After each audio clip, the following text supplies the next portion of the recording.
artificial intelligence is being sold as a critical tool for solving climate change. We talk a lot about optimizing grids, accelerating new material discovery, and predicting extreme weather events. But what happens when the tools themselves become part of the problem?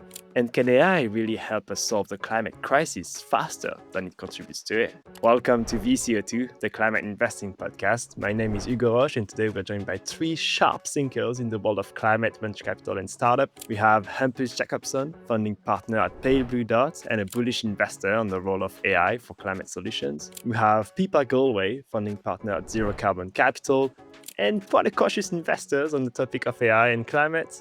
And then we have Matteo Turchetta, PhD in AI for sustainable agriculture and the founder of KoraLabs, a company building AI that makes farms greener. And together, we will answer the question, is AI a good thing for the climate? Before we start, please don't forget to like, comment, and subscribe if you're on YouTube, or to give us a follow and a 5-star review on Apple Podcasts and Spotify. And let's dive in.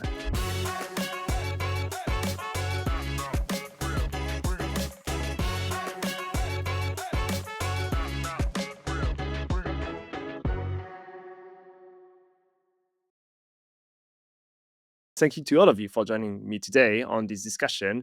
And maybe we start with Hampus to draw a bit of a landscape of what it means AI for climate and what do you see in your deal flow today? I generally think that there's the four aspects to think about AI and climate, I would say. One is broader, but three are about AI and climate. I think one is the very simple AI fact, number 1 and 2, is that there are two kinds of AI solutions. There's one which is that you have a billion free interns kind of way of solving problems, which means that you can solve a lot of problems that would just be moving around data or like vibe coding a quick solution or something where it's not genius. It is like just, again, a million free interns. And I think that's where the majority of great solutions are going to be in the short term. I think number 2, there are these like PhD in the data center stuff, which is completely new materials or protein folding or something, where you're essentially thinking about stuff that humans can't even comprehend and think about.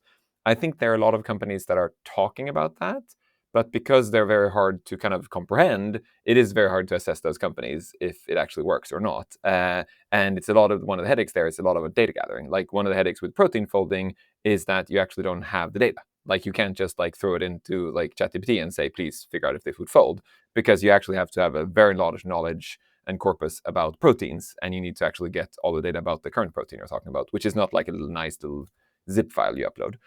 So I think those two, aspects really, like it's easy to just think that if you put AI in your deck, it's going to help, but it really have to think about what kind of way you're thinking, million free interns or PhD in data center. The other part is the fact that it's also to what you're alluding to in the intro as well, is that, of course, AI is using enormous amount of compute, like enormous amount of energy. And I think that I tend to be fairly positive to that, and not the fact that it is using it, but the fact that I am really happy that we're moving from a world that is burning coal for heating or for making, steel production or whatever, or burning old dinosaurs for moving vehicles. So I think that energy is the bottleneck to scale the world. And we just have to, in my world, I think that we kind of have to accept that and really solve it instead of staring at the problem and saying, oh, we just have to break. I do think that data centers will be a double-digit amount of energy, which is an extraordinary, insane amount, given that it's like low single-digit now. So it's something that we really have to solve. The other fourth question is the completely outside climate, which is, what about humans? Do humans need to apply for jobs in the future? And that's a whole other conversation, which is huge and very, very interesting. And it's going to be massive societal effects. Just to react on what you say, and maybe that's a question for you, Pippa. What do you think when you see the word AI in a pitch deck for climate? Like, what's your reaction to it? I mean, I think it's changed so rapidly. I mean, this is a incredible platform shift that we've seen. Obviously, AI has been around for a while.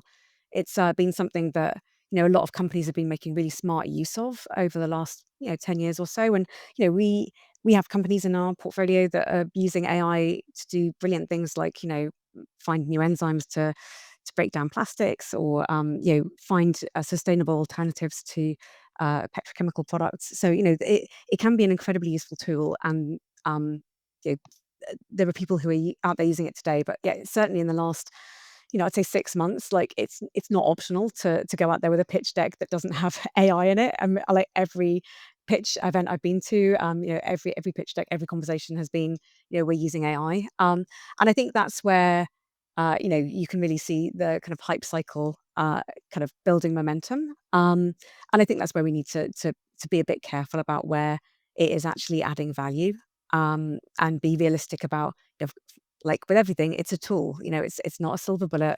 It's not a way to get magic solutions out of anything. It can be incredibly clever. It can really turbocharge our genius and our productivity, and that's going to benefit all kinds of sectors. But is it also going to turn us into a world where we have, LinkedIn filled with AI generated nonsense that we're all just like, commenting on each other's posts with, or, AI generated, blog posts and emails, and we're all just kind of generating more content that's generated on the same content, and, not really, and kind of losing what the value is, and adding a load of noise and clutter into the world. And as you said, using a lot of energy that's not perhaps the best use of it.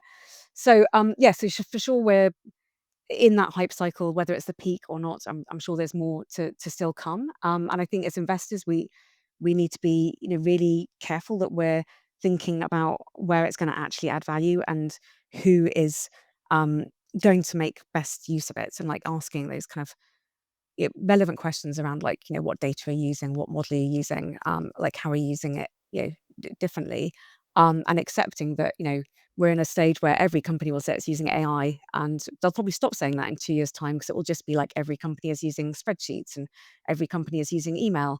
We don't talk about that anymore, but we're at that stage right now. Yeah, and I think something you said that's quite interesting in that story is that AI is a tool, and I think it's one of the tools that was produced without a purpose at first. Like, we're trying to find out what are the use case for this incredible technical solution, as opposed to do it it's the other way around. And Matteo, actually, you're part of those people that actually use AI. You've made a pivot recently, about 1 year ago, to include even more AI as part of your product. Did you feel any pressure from investors to actually do that pivot, or like, what's the story there? So first of all, I would like to echo Pippa in what she said, that like it sounds like when you go to like certain events nowadays, it feels that like AI is a thing that happens in the last 2 years. I mean, AI, like, I mean, there was a deep learning computer vision revolution in the early 2010s. There's like AI has been making tremendous progress over the past few years. Now, like the big hike is Gen AI, of course, but this is also um, prefaces the kind of pivot that we had. We were let's say, a more traditional AI-based company that were using deep learning models for computer vision, satellite-based predictions, fusing with the weather data, and all of that. Um, but then we shifted to a Gen AI approach, or combination of the two more. And well, the reason why it wasn't because of investor pressure. It was more because these unlocks um, this unlocks a whole set of sources of data that were beyond reach up until a year ago. So imagine that to train a traditional machine learning or AI model, you needed either a time series, an image, a tabular data set, because that's what a computer could easily parse. And then also a lot of hours were spent in preparing the data and making so that it was harmonized and everything like that. Now, there's a lot of data sitting in PDFs, spreadsheets, PowerPoints, voice calls with customers that was beyond reach up until a year ago, and now can be used to create great products. And of course, this requires these new type of models that we're seeing all over the place. So, in one sense, this was the reason why we did this. Why we did this pivot. It was not investor pressure. However, even before, when we went to investors meeting, we were asked, why are you not using Gen AI? So if you're not, you need to know what you're talking about. And I think this goes back to the idea of AI as a tool. AI is not you know a goal in and of itself. You should be using the simplest tool that gets the job done. So if a good computer vision model allows you to make good agronomic predictions, you shouldn't be asking ChatGPT, because there's no need, right? And also, I mean, and I think also, if you use AI when it's not needed, I mean, AI has a lot of great upsides, but also makes implicit assumptions. It may overfit. It may hallucinate. It poses security risks that we don't fully yet understand. So you also expose yourself to a whole lot of things that you wouldn't be exposed to otherwise. So AI is a tool and should be used when it's necessary, not as a way to pitch your company better. I think for me at least, it's really, I mean, I think that if we would have been sitting here 25 years ago and had this conversation, Hugo, you would have asked us, so do you think people need to add software now to their pitches and they have to say they're a software company? And and then Matteo would have said, yeah, I mean, software is super important. It's not a panacea. You can't solve everything with software. But I mean, seriously, you really have to look at software. I mean, you would have said, do we need to look at the energy use from software? We would all sit there and talk about software. It is the same thing. It's like we would be insane in a couple of years or now to say, no, we won't use AI. It is like, what are you talking about? But it's not that just because we use software, it's like you can't come into a company, you can't come into a pitch and saying, we're a software company. People would what problem are you solving? For whom? And how does it solved without software? So I think that's the headache now. It's there is this conversation that software, and it just makes it ridiculous when people are can you just please explain? So I think that's the biggest thing. And do you see companies that are getting financing from VCs that are actually, just have this label AI for climate, let's do it type of thing, but doesn't really have a problem solution fits? Is that something you see in the market?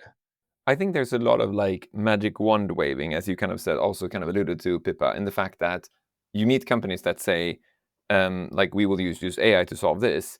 And it is if you think about it, it is what data will you access? How will you know that data is relevant and verify it? How will you reconnect to the system and blah, blah, blah. And it doesn't matter if you have software or if you have AI or if you have 100 interns doing it. The fact that there is no data, then it doesn't really matter if you have AI or not, right? So I think that's one of the weird things. But I think people kind of use AI as a magic wand. They just say, we're trying to transport stuff from Los Angeles to Austin using AI. And it's what do you mean? It's just that's where a lot of pitches are when you start poking. Do you mean you will have trucks, or will you teleport it? Will you take down the atoms and then reconstruct the atoms? Please explain. Yeah, that makes sense.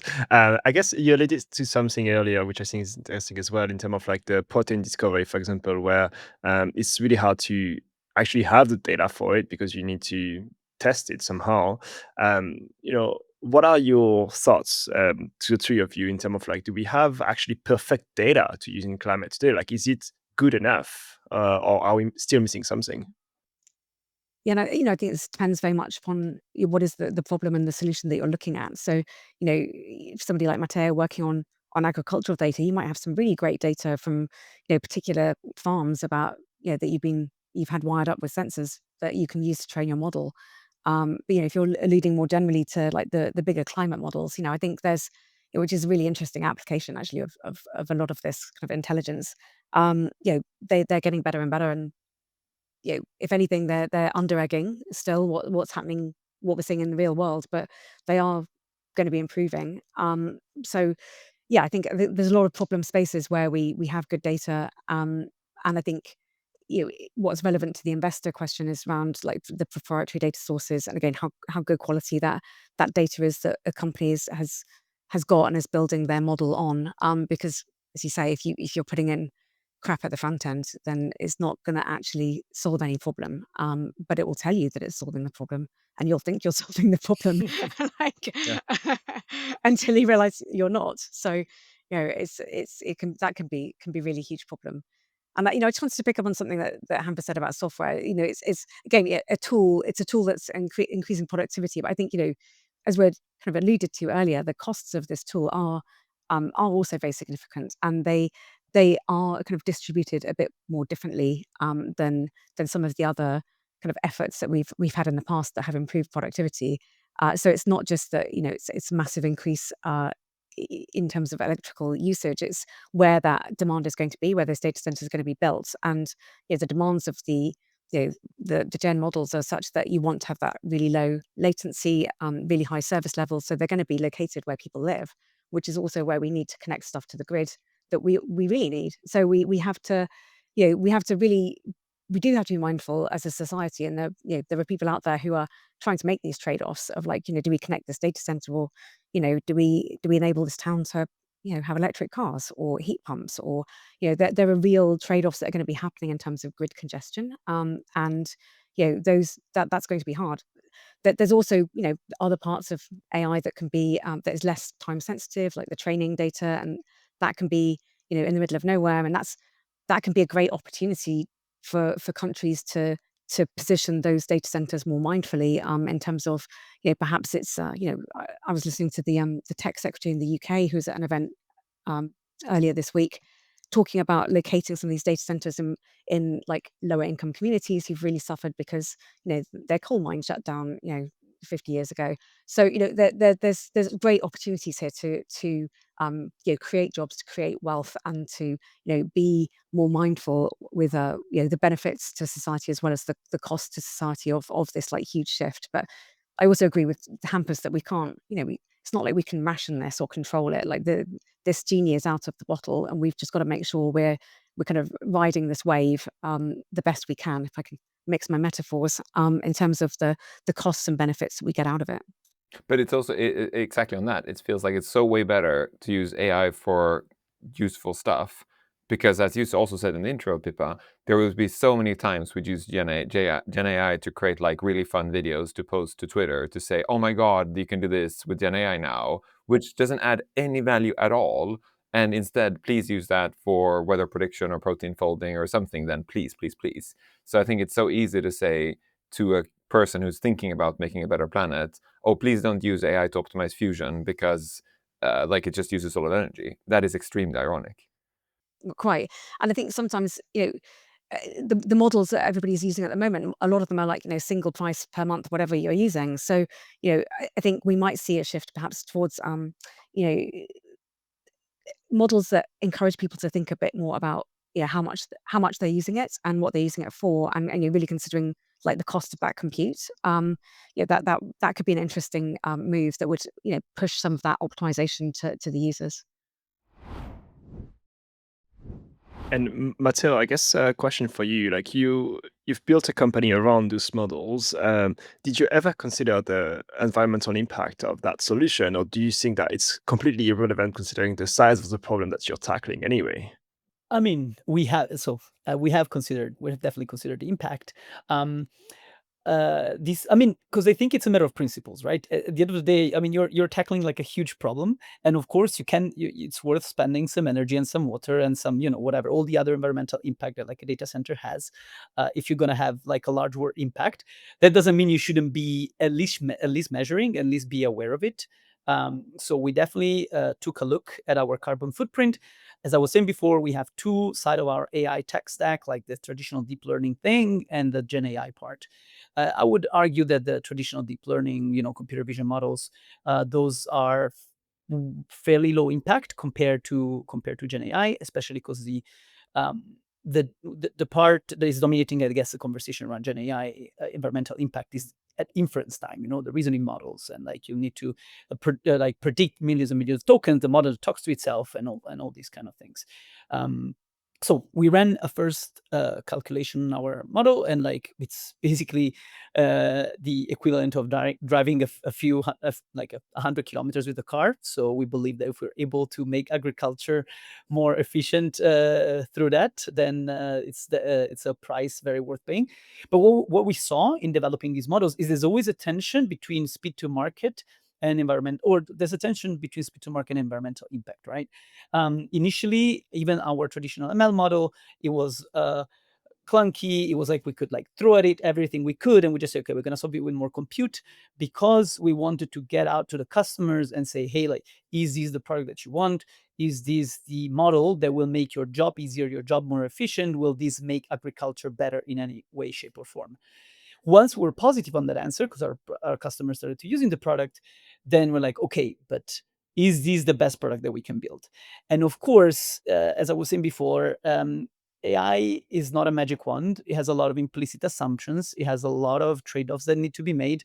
So one can do smart pre-processing, can do stratified sampling, can curate data sets that cover enough diversity without redundancy.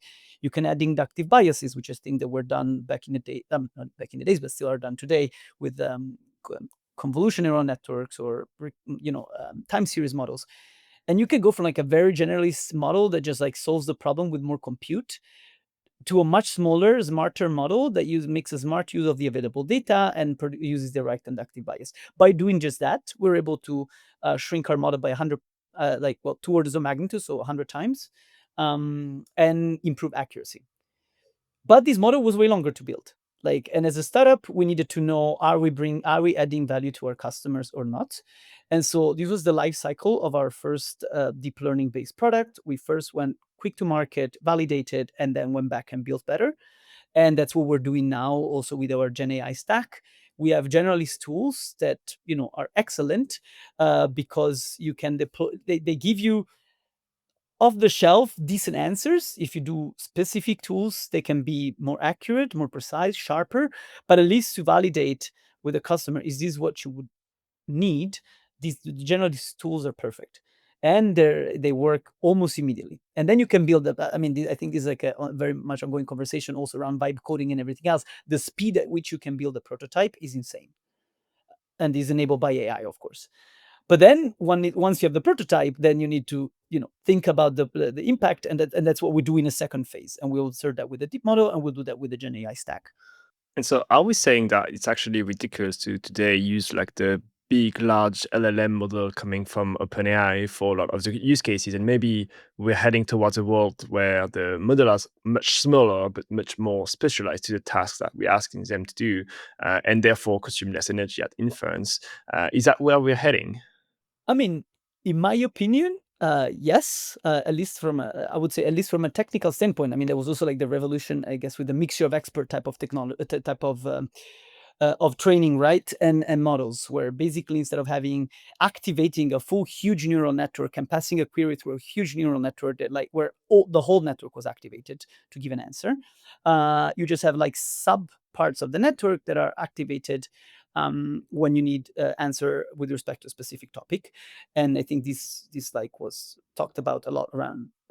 I mean, it's been around for a while, but it made the news a lot when DeepSeek came out, I would say.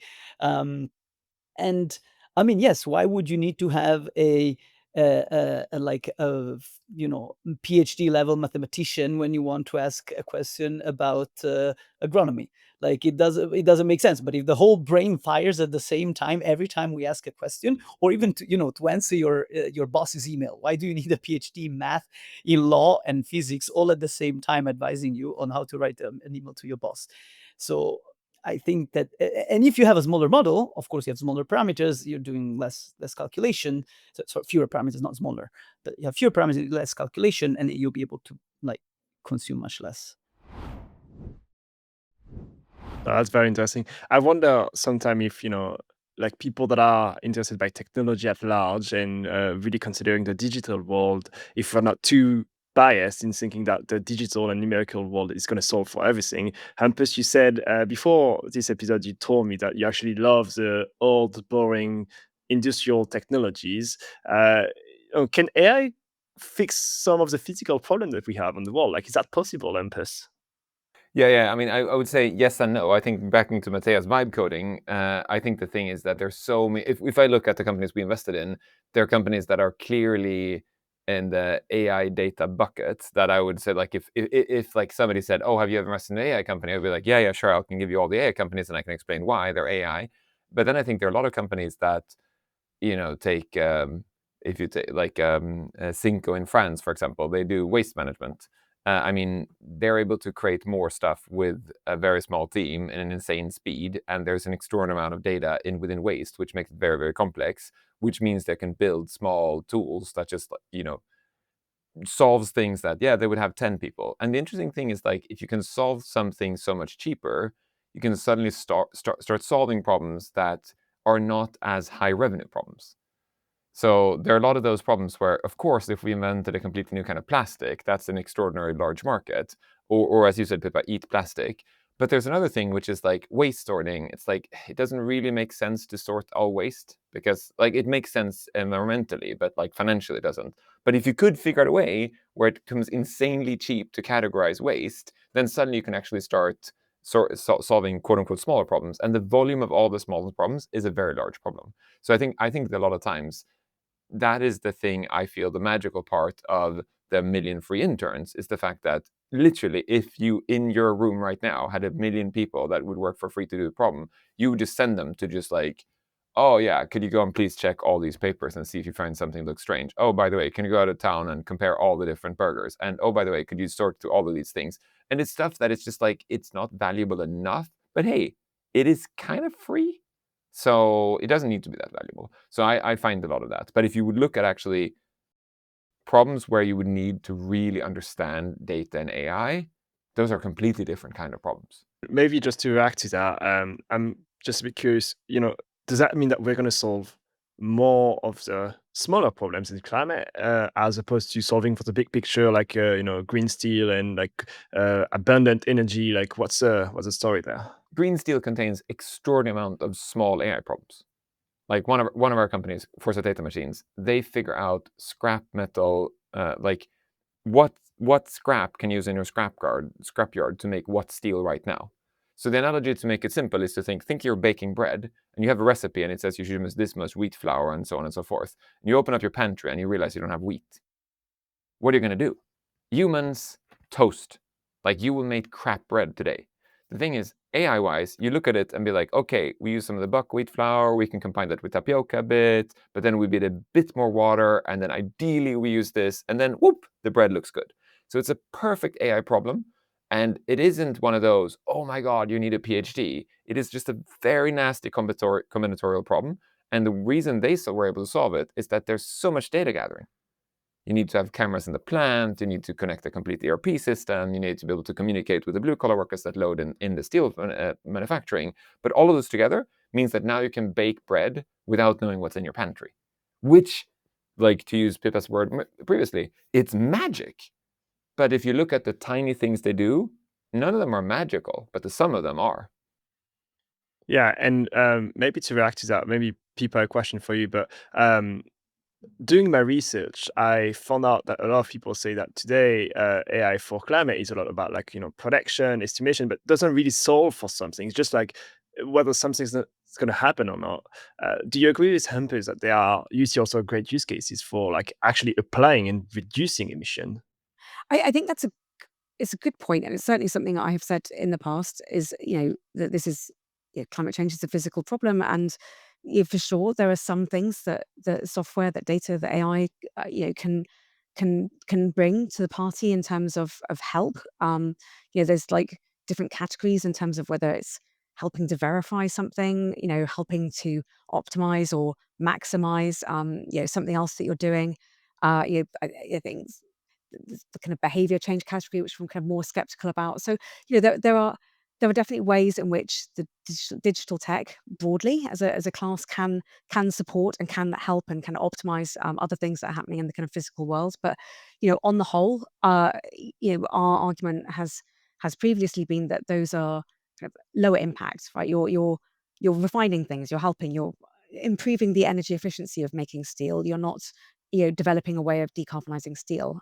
So we're finding local optima, but we're missing Mount Everest. And so I think that is still a big risk here, is that we're going to get super excited about, oh, we can use AI to do modeling of fusion reactors. We can use AI to help us find better deposits of some mineral, but are we actually then doing those things because we can, because we have this amazing hammer called AI, and we happen to have this data set, and we can make what looks like a profitable case for this business, but is it actually solving the problem? And all of those things will get grouped under climate, and just as like mobility was uh, scooters a few years ago, all the investments in scooter companies all got classed as climate investments, and clearly they've made absolutely zero impact on climate change. Happy to be challenged on that one, but arguably kind of made it worse. So as well as considerable, So I'm just I think the point is, of course, we need to be, if we're saying that we're doing this for impact, we need to be sure we are having that impact, and we need to make sure there's a sensible theory of change there, and there's a good business model, and there's a good team, and all the other things you need to make a good climate tech business here. And that we're not just tinkering around the edges because it's kind of fun and clever and interesting, and we happen to have this tool and this great data, and taking our eye off the real problems. Yeah. No, but I think that, like, I totally agree with you. I think it's really funny if you think about a very simple problem of transporting goods. Let's say we're going to transport goods through Europe. AI can help us optimize the routes. It helps us get like more boxes in the truck or in the train or whatever. But let's say we put 100 units of energy or money or time or whatever to solve that problem, or you just build the train. Like, it's just like, or boat or whatever. Like, it's obviously to what you're saying. Like, we're really on the edges trying to make, like, stuff more boxes in, which is great, but like, I'd better that not be the final solution. So I think there are a lot of those companies where you look at it, and I think that I love when founders take full responsibility of the problem. When they just say, like, we need to be able to transport goods from A to B, and we need to do it a better way. And they just like, they don't say, we're going to do this small part, because that's also, you get insane large total addressable market. If you say, no, we will solve the problem, like the whole problem. And I think back to also what you said, Pepe, before, which I thought about when you said it, it's really funny because sometimes when you meet a company, you realize the headache is they're lacking data. But I find that as a VC super interesting, because sometimes, like, you can, meeting a lot of quote unquote AI companies, you actually come up with very interesting theses of what you want to invest in, or as a founder, what you want to build, realizing your lack of data. So I mean, we've looked quite a lot at weather prediction, and we're interested in that. But then we started realizing when we did due diligence and thinking about it, there actually were lacking so much data in weather prediction. And the headache is that it's so expensive to get weather satellites up. It's insanely expensive. So we end up investing, and it's going to be announced in a couple of weeks, like Care Weather, they're called. It's like a super, super smart way of doing very, very cheap weather satellites. And it's so cool because it came from the fact that we started saying, wait a second, this is not an AI problem. It's a data problem. And when you have a lot of data, whoa, we're going to use a lot of AI. But without that data, well, back to Pippa's shit in, shit out. Like, so it's so clear. I think sometimes asking and taking full responsibility, you find way more interesting things just next to what you're doing as a company or as a fund or whatever. Yeah, and I think again, I think that's a good example. But there will be, again, there's a lot of companies who are building these data sets or using this AI who are claiming that we can't change what we don't measure, we can't manage what we don't measure. And I think there's so many cases of where we're happily measuring things and doing absolutely nothing about it as humans and industries all around the world. So we need to be really honest about whether is this clever use of digital tech going to shine a light on a problem. Is it going to drive action? Is it going to incentivize action? How is it going to do that? What is the real theory of change here? And you can forecast all the weather you want, or you can spot all the wildfires you want, or you can be, unless you've got the physical tech and the companies and the people who are going to go and fix that problem once you've found it and kind of shone a light on it, then we're still not any closer to making a livable planet. Totally agree. Like, I think we can all agree on another podcast that we're on a complete global health crisis on what we're eating. On every single package we're buying says the amount of energy in it, what's in it, blah, blah, blah, amount of carbs, blah, blah, blah. Nobody reads it. Nobody reads it. And it's crazy. We're measuring to the T on all some of the things. And then people say, I love this Snicker bar. And it's like, what the heck? Yeah. And everybody's wearing these and they're still not doing enough exercise or sleeping enough, or, we're like, and we have all this amazing technology. And actually what makes us happy is sitting down with our friends and talking about, which is the best burger bar in town, not sending off our, AI agent to do it. So, I think we just need to keep that front of mind as like, what are the real problems we're trying to solve? And, what are we optimizing for as a human species?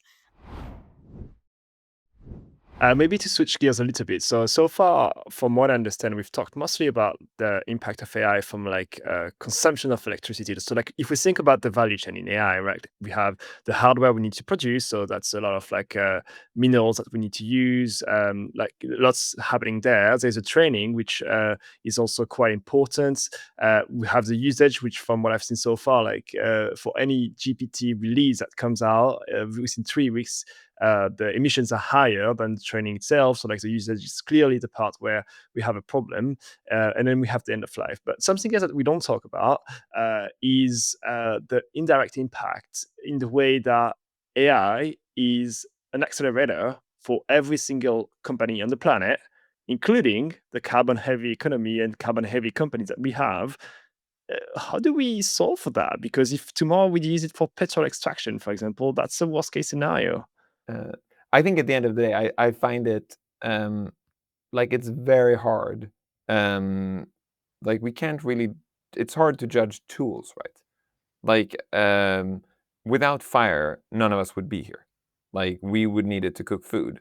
Fires is also what burns down a lot of forests and kills a lot of animals, and it creates a lot of carbon pollution and everything. So I think it's very easy to just, and this is the initiatification problem with our platform. It's very easy for the Facebook and Twitter to say, oh, we're just for free speech. People can use it whatever they want. So I think at the end of the day, we create the tool, we look at how it's used, and then I think we have to look at like saying, well, hey, like that's not what we meant. Like Facebook was intended very clearly to spy on college girls. That's what the intention was. It was intention to topple democracies, for God's sake. Like keep spying on college girls. That was the plan. And I think at the end of the day, technology enable, culture decides.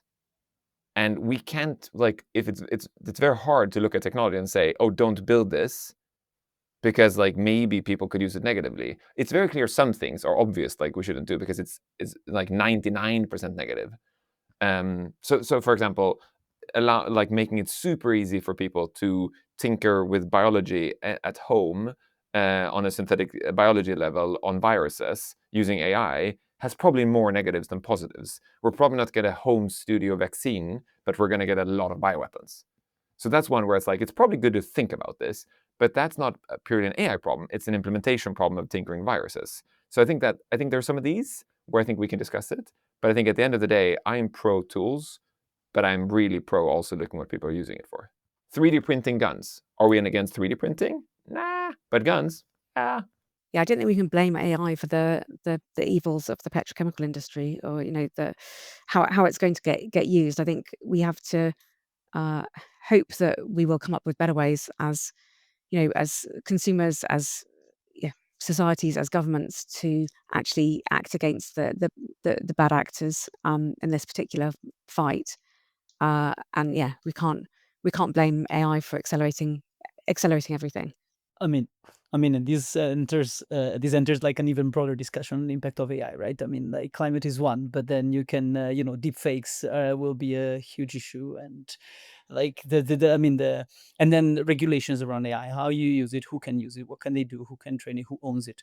Like, I mean, I think climate is one of the very interesting sizes because one doesn't even need to go to petrol companies, right? You can optimize like marketing campaign to push fast fashion so that we consume more and more and more, and like it doesn't even need to go like the classic super polluters, but it can just like increase in general consumption and push more products onto everybody. And so I think there's a conversation to be had there, but then the broader difference between AI as a tool and AI as a tool as such can be used for good and for bad, including deceiving people and all these kind of things. I think it's it will be an issue, but an issue that needs to be dealt with, not a reason to forfeit it. Yeah, and I think that is a big issue, though, isn't it? Because I think there's like some of the societal harms, because this has happened so rapidly. There are definitely there's lots of society that is not really prepared for the way that it could be impacted by by things like intentional deception. Um, and when you kind of layer that upon what we're seeing with social media, and then lack of controls, especially in the US, the way that particular world is going does feel like a perfect storm of issues that we're not well equipped to deal with. And again, much like climate change, there's real costs to what's going to come out of that. And we how do we deal with that? And I think that's the thing, which is like people have said for 10 plus years, right? Is the fact that we're in a situation where we have godlike technology, medieval institutions, and Neolithic brains. That's the problem we're having. That's the huge problem. And then the headache with that is, how do you solve it? Do you want to upgrade our regulation to be godlike? That sounds like maybe not what we want. How do we upgrade our brains to not be Neolithic? Like these are hard problems. It is not like, should we allow petrol companies? Also on that, which is really interesting, is the fact that we know now that electrons are way cheaper and way better to use to create and to store and everything than it is to dig up dead dinosaurs and burn them. Like there's just like well to wheel, like it is so much cheaper. The transition costs a bit of money, but there's no place where electrons beat the shit out of burning stuff. So I think that like so far rocket launches is one of the few where it's so far hard to do with electrons. But everything else is like, yeah, definitely use electrons, please. Yeah, and if we think about going toward like net positive AI, maybe a question for you, Matteo. But like, do you think we need more regulation on how we use it? Like, is it something that's necessary? And even if we tailor it a bit more to like the role of like venture capital in the climate space, like, would you expect your investors to ask you for update on the responsible use of AI, or like, is that something that you thought about? It's something that at KoraLabs we have not thought about yet, because I think we are we are in a stage where that conversation is not needed yet. However, I mean, it will necessarily be the case at some point, right? I mean, AI, as we were saying before, needs. I'm a believer that it needs to be regulated, because otherwise, I mean, if left completely unchecked, it could. I mean, as we were just saying a moment ago, it can be used for good and for bad. However, there's a fine line to walk between regulating and slowing innovation. And I think I mean, Europe is a very interesting place to be at the moment, because it's like the conversation around like AI regulation is very active, more in other parts of the world. I mean, so far our investors haven't asked for any of that, because I mean the clear case, the use case is clear. We tailor to agronomists, and we provide recommendations on products that one can use on their fields, and ultimately we're a support to an agronomist. We are not replacing the agronomist, so we have a human in the loop in our product at the moment, which basically makes it less harmful potentially.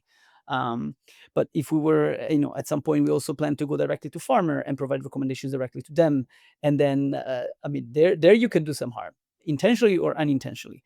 And then you need to have like a good system of checks and balances in place. I mean, when food security is at stake, you cannot just, recommend whatever comes to mind, and then like it'll be, like we'll deal with the consequences later. So I think you do need a validation pipeline to make sure that the AI system impacting the real world, the physical world, is validated and checked.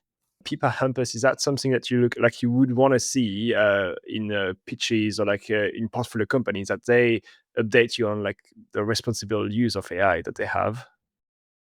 It's a really good questions. I think, we do ask for companies to have things like DEI policies and ESG policies. And if we're investing at pre-seed, and they often don't, and we work with them to put that in place. And that's something that we've put in place because it seems like a good idea, but it's also something our LPs were asking for.